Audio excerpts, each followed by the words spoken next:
Okay. Let's see. Knife. And that. I know what you did. I'm gonna prove it.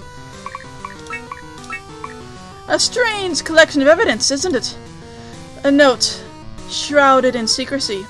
A knife, steeped in blood. A mansion, lost to ruin.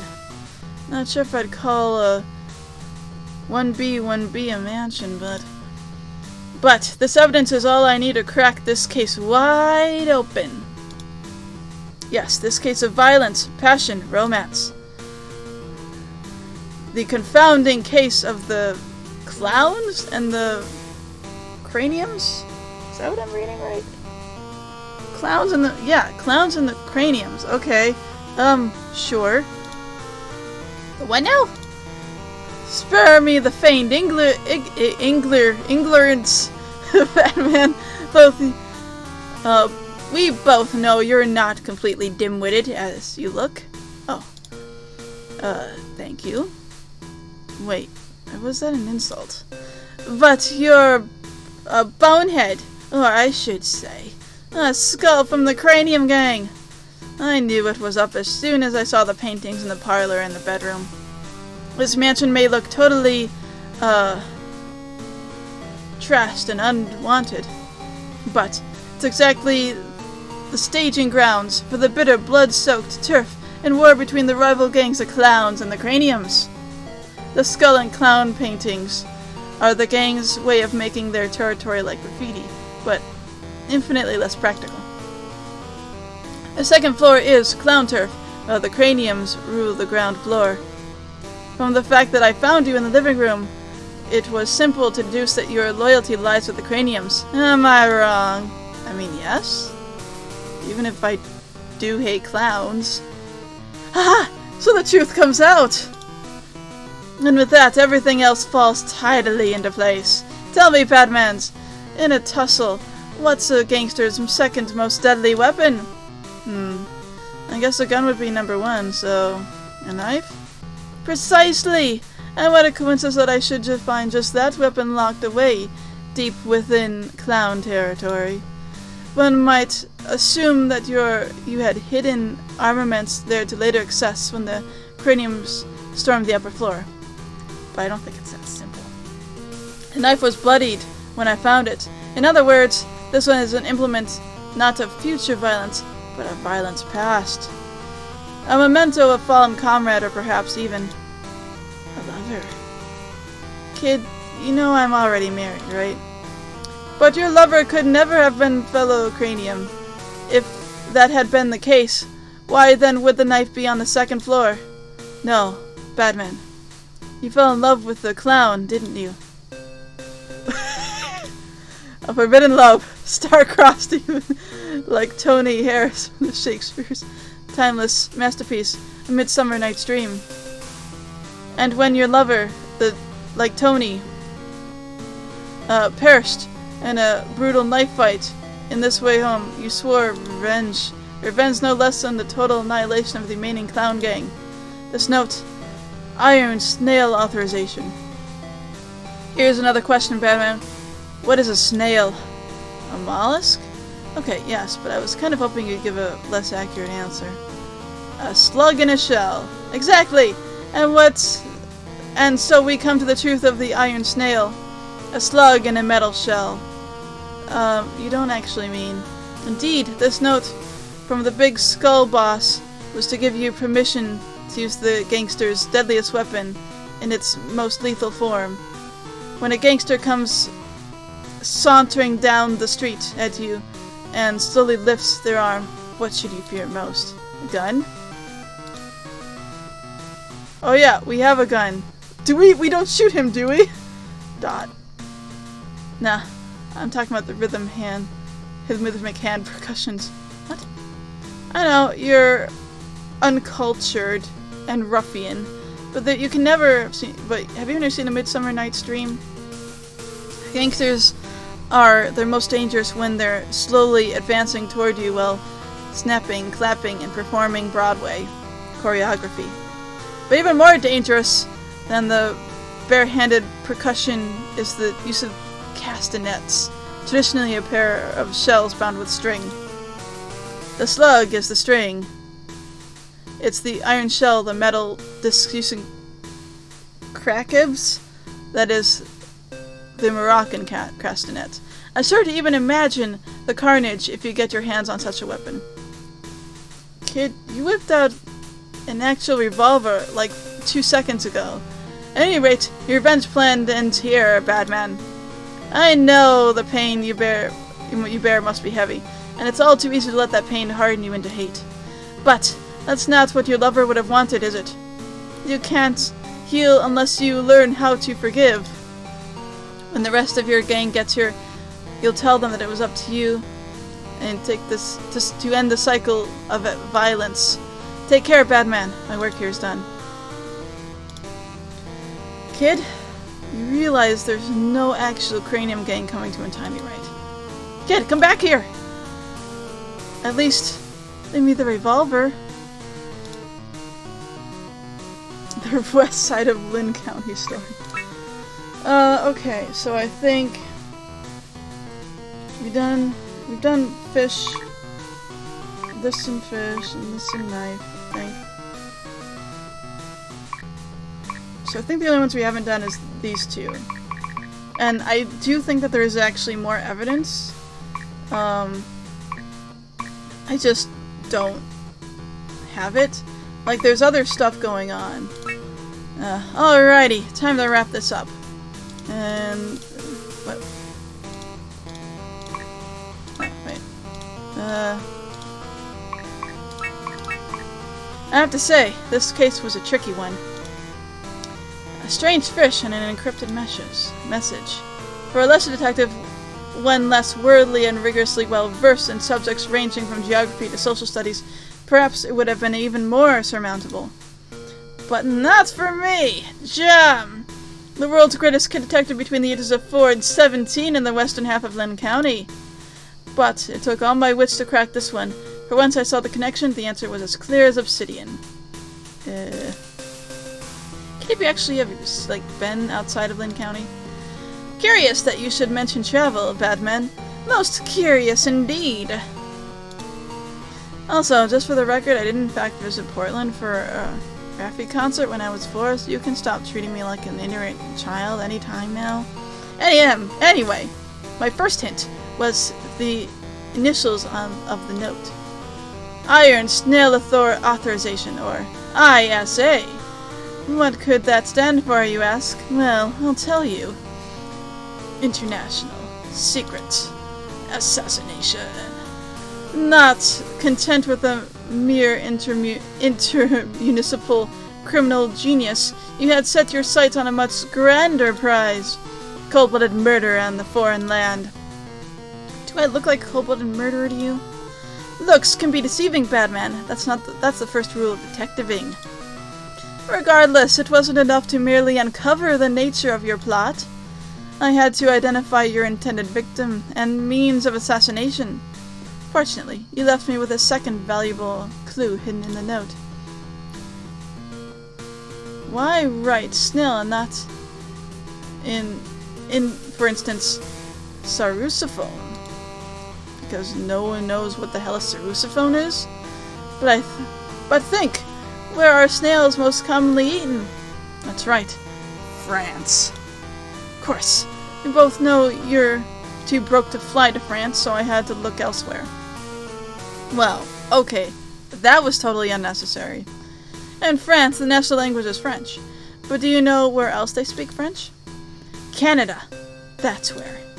A vast, almost entirely uninhabited wilderness full of extremely polite, internationally famous musicians who don't lock their doors at night. A mere 8 hours away, by car. I couldn't devise a more perfect venue for your vile schemes, even if I made it up entirely on the spot. You're pretty much there already, kid. But how, then, to commit the murder? A wayward hockey puck? Locking your victim in a cage with a starved beaver? No such means are too inelegant for someone like yourself, and thus we come to the fish. To kill a francophone. Only one tool is suitable. Poison. Poison? Poison. What? Wait, what? It means fish in French. Anyway, just in case you're still planning on going ahead with the whole fish murder road trip thing, I went ahead and took the precaution of stashing... Oh, Mercury's pretty much done. I missed that part of that because I'm reading from my other screen because I can't read on this screen. Anyway, my work is pretty much done. Hell, wait, we did what? Later, or rather, hasta la vista. That means later in French. I'm pretty sure that's Italian. What a mess. I'm stuck in a haunted house tied to a chair, and now I need to buy new tires. Oh, she destroyed his tires. Okay. At least it can't get any worse. Still, the kid was right about one thing. A nice long vacation in Canada sounds pretty appealing right now, and the demon is there. Oh, Canada. Alright, so that's all the evidence that I have currently. However,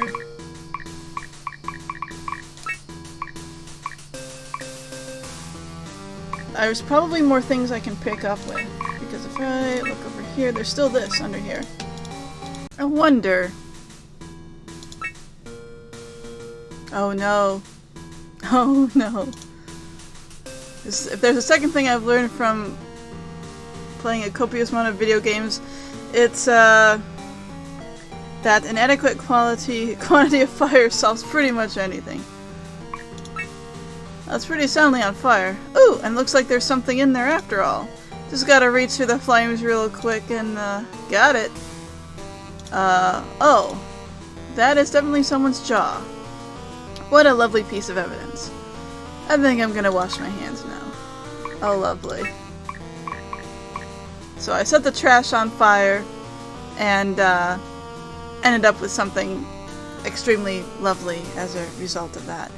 That's wonderful. Okay, so where else do we need to be? Oh, right, there was this thing. Oh. Sure, I'm glad I can walk past this absolute nightmare without any issues at all, haha. Yep, just gonna walk over there and pick up this yardstick while avoiding looking to my left. Yeah, wait a second. This isn't a yardstick, it's all in centimeters and stuff. What a waste of wood, honestly. How are you even supposed to use that? Oh, how to metric. Oh, I suppose I did pick up that book on metrics back in the library. I guess I could try to figure it out. Units of measurement, international standard, divisible by 10, something in French or whatever. 1 kilometer is equal to 0.62 miles. Well, I think I get it. Of course, such an instantaneous mastery is to be expected, seeing as I am Jam, the world's greatest detective between the ages of 4 and 17, in the western half of Lynn County.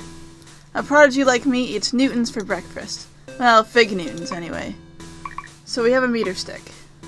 Lovely.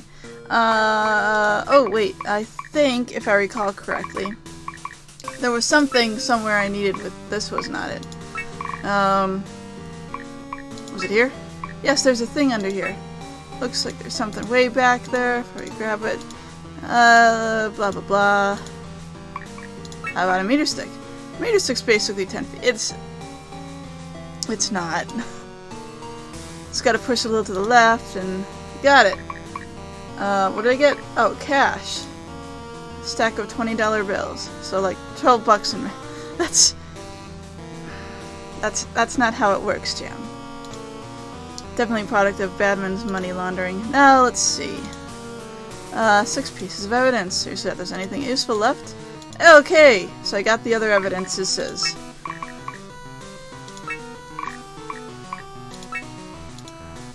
And we did, got the evidence. Right, okay. So now we got 2 new pieces of evidence that we gotta mess with. First, I'm just gonna put these together. Can't believe I didn't catch on to it earlier. You've been doing it under my nose this whole time, and I am so sorry. Wait, what? You've been selling your organs online just to make ends meet, and I never even noticed. I thought you were just stealing for fun, but really you were doing it to feed your family. Every time I caught you, every time you pleaded for me to let you go, I kept telling myself it was all for the sake of justice, but I was too blind to see the real injustice was financial inequality all Okay. Words can't express my shame. I feel like I'm Inspector Valliert from the Hugh Jackman movie. In my pursuit of an incorruptible ideal, I lost sight of what really matters. Truth. Can we rewind for a minute? How exactly did you jump to that conclusion from a jawbone and a wad of cash? It was easy, once I saw how all the pieces connected. If my mastery of forensic anatomy serves, that jawbone can only have come from a human. Specifically an adult human between the ages of 20 and 200. Alright, Jam. Okay. Alright.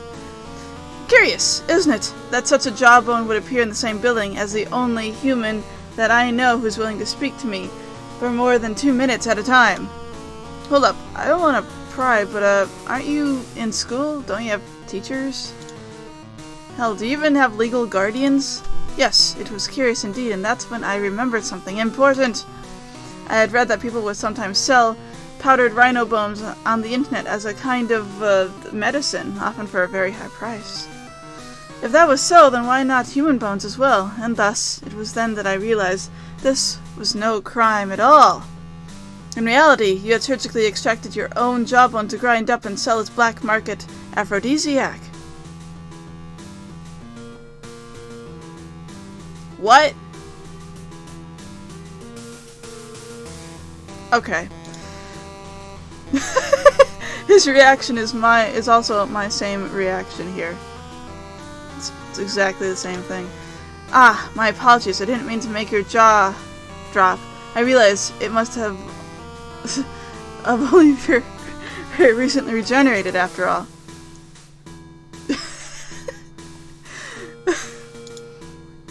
At any rate, I'm truly sorry for everything I've done till now. From here on out, I swear I'll do my best to support you, not as an arch nemesis, but as friends. Thanks? Please don't mention it. Now let's get you untied so I can give you back your jawbone and your pile of money. Seriously, wow, that's incredibly helpful of you. It's the least I can do if I want to start making things right. And besides, who doesn't like a happy ending? Yeah. Inspector Valliert. Okay. Right, so we gotta do let's match up everything besides the jawbone with the money. I got the evidence. So, knife, money. Cash, blood, and knife. A classic combination, no? A combination that, at a glance, can signify only one thing. Murder. Kid, I swear to God, I'm not a murderer. I've never seen that knife before. One of those two statements may be true, but the other is without a doubt a lie. To determine which is which, we must first take stock of our subconscious biases. If not murder or mugging, are there any other ways one could make money with a knife? Knife throwing at a circus, perhaps, but you're no clown, bad man. You're just dressed like one. Oh damn. Oh damn jam. Wait, what's wrong with my turtleneck? No, in these modern times, classical detective thinking is too old-fashioned. When I realized this, I knew what I had to do, which admittedly was a waste, like 15 minutes on YouTube watching some dude breaking raw spaghetti with his forehead. What? Alright. But what an enlightening 15 minutes it was. Online, there's an audience for anything, even mildly fetishistic pasta videos. At worst, there's an audience, there's advertising money. So while the average armchair detective might look at the evidence and see murder as the only solution, I know what's really going on.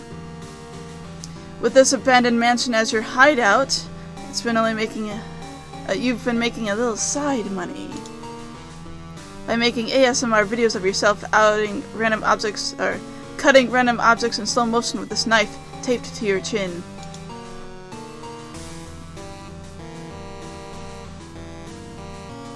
Okay. Has my investigative prowess left you too stunned for words? I'll take that as your confession, Batman. Yet another case solved by yours truly. Jam, the world's greatest detective between the ages of 4 and 17 in the western half of Lynn County. Wait, hold up, kid. Let's just assume for a moment that you're right about all this. Are you basically saying that I didn't do anything illegal? I mean, no, nothing technically illegal. No, you know. So you agree that I'm innocent? Yeah, I guess. Great, then you're gonna untie me, right? I said it wasn't illegal, but it's still kinda weird, you know? You can keep the knife and the cash, but I'm done here. I think I'm gonna go home and watch more of that spaghetti guy. There's something weirdly hypnotic about the way the noodles crack across his forehead.